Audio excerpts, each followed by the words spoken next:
Bonjour à tous et bienvenue sur Crypto Flash, la chaîne de l'actualité crypto. Une excellente nouvelle pour les crypto-monnaies aujourd'hui, ce n'était qu'une rumeur hier, là c'est confirmé, BlackRock et le Bitcoin, je vous dis tout. On va parler de l'USDT aussi, encore un article de Bloomberg sur l'USDT, des choses pas très nettes sur le stablecoin. On va parler aussi de Binance, une enquête sur Binance en France. C'est des faits assez graves qui sont reprochés à Binance, je vais revenir sur ce point et plein d'autres choses. Donc pour ceux qui connaissent pas la chaîne, tous les jours je vous fais une synthèse des meilleures actualités du jour sur les cryptos, n'hésitez pas à vous abonner, activer la cloche pour ne rien rater. Et nous allons commencer tout de suite avec le cours des crypto-monnaies. Aujourd'hui un Bitcoin à 25 000 500. On constate donc une hausse de 1,8% aujourd'hui, un Ether aussi 1660 dollars plus 1,1%. Le marché est en hausse aujourd'hui d'environ 1%. Donc la nouvelle de BlackRock vraiment fait du bien au marché. Je vous en avais parlé hier, ça restait une rumeur ou plutôt une information de Coindesk qui nous disait que selon une source bien informée, BlackRock allait lancer un ETF sur le Bitcoin où ils allaient faire la demande auprès de la SEC.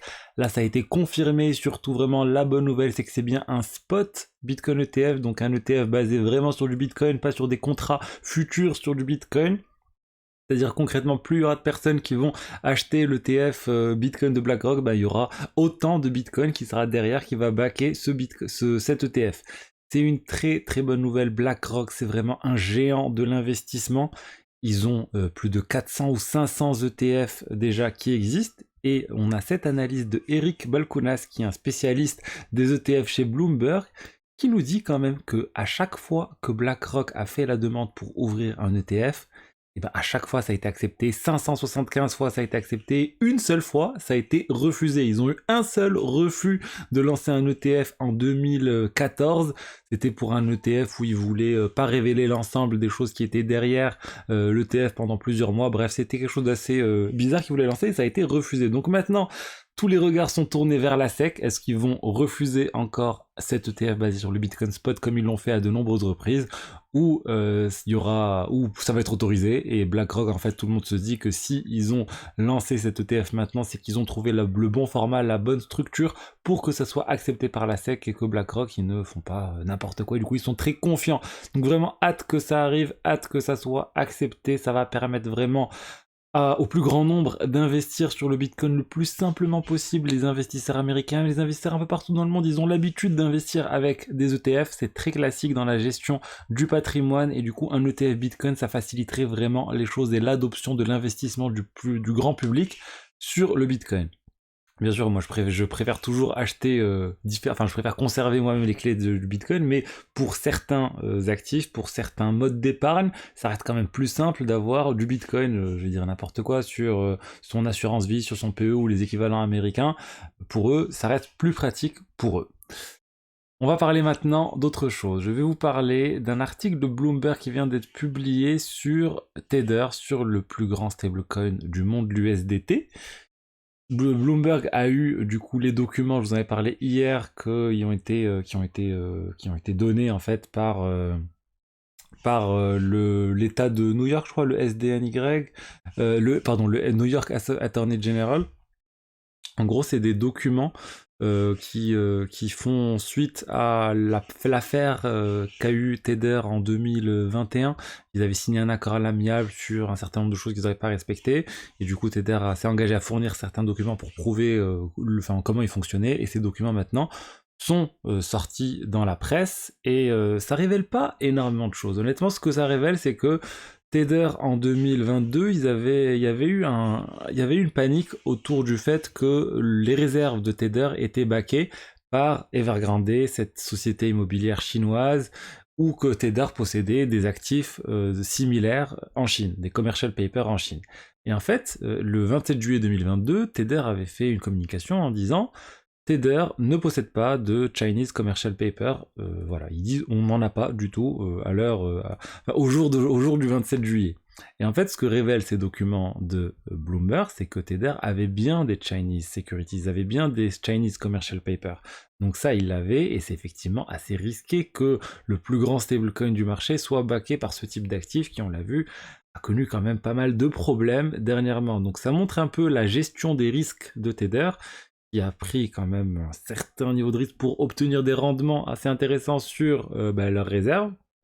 Après, depuis, ils ont complètement changé et là, ils sont quasiment full sur des choses beaucoup moins risquées. De toute façon, vu les taux d'intérêt sur les actifs pas très risqués, tels que le bon du trésor, ils n'ont pas intérêt à aller voir ailleurs. Mais pendant quelques temps, ils sont quand même allés chercher des actifs très risqués.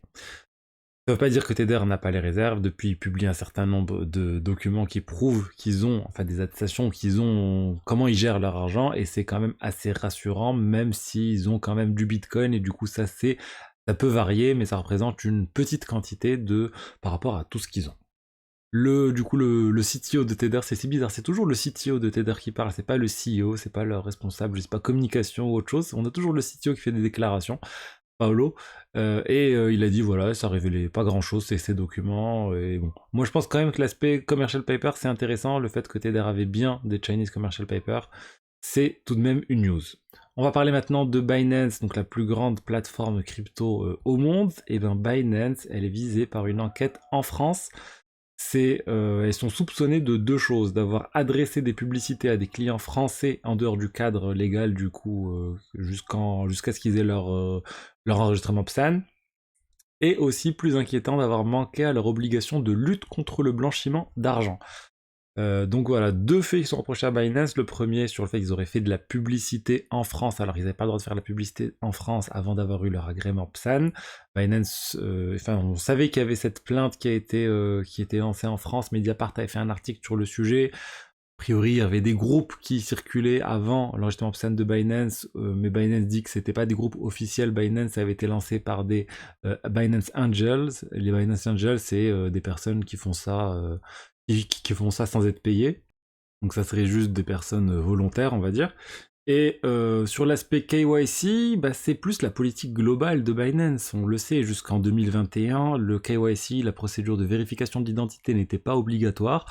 Alors depuis, c'est devenu obligatoire, mais oui, avant une certaine date, c'était clairement pas le cas. Et du coup, là, on va voir ce que la justice va dire sur ce sujet.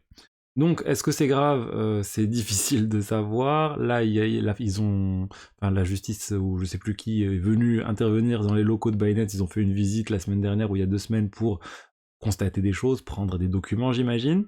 CZ dit non, ne vous inquiétez pas, c'est tout à fait normal, ce type d'inspection, c'est tout à fait normal pour les banques et pour les cryptos, et de toute façon, Binance n'est pas le seul gros business crypto à avoir eu une visite des autorités. Il a pas cité quel autre gros business, enfin je sais pas qui ça pourrait être, je sais pas, crypto.com peut-être, on ne sait pas.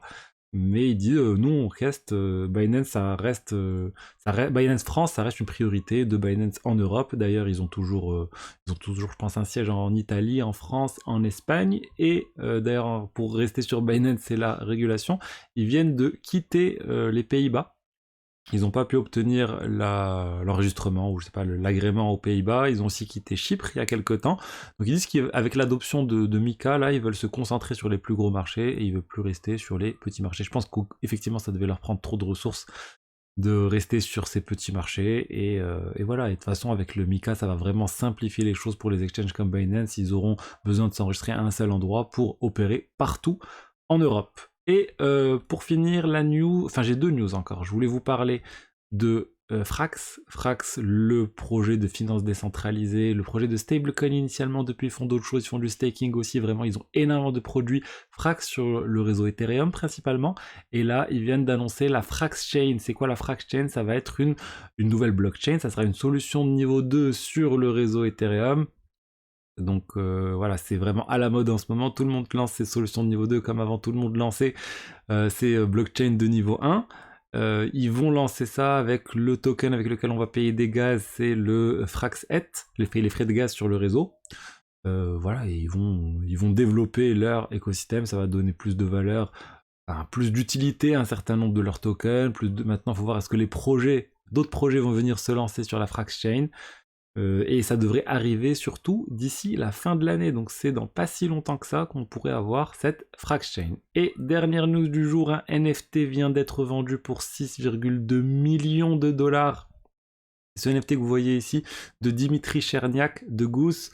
Voilà, c'est quelque chose qui était entre les mains de Triaros Capital. Voilà, vu que le fonds a fait faillite, ça a été mis aux enchères là par Sotheby's. Ça a été vendu à 5,4 millions plus les frais, donc ça fait 6,2 millions total. Sachant qu'il avait été acheté par Triaros Capital pour environ 5 millions de dollars en 2021, 5,8 millions de dollars, donc ça reste, voilà, c'est au-dessus, enfin je sais pas comment on compte ça, avec les frais ou sans les frais, bref, ça a été acheté autour de 6 millions de dollars et ça vient d'être vendu autour de 6 millions de dollars. Les NFT les plus prisés ne semblent pas connaître la crise, donc c'est reste quand même intéressant de noter ça, qu'il y a toujours des NFT qui se vendent pour des millions de dollars. Donc voilà ce que j'avais à vous dire aujourd'hui sur l'écosystème crypto, j'espère que le contenu vous a plu, si c'est le cas n'hésitez pas à liker, commenter, vous abonner, et je vous dis à demain pour la suite, au revoir.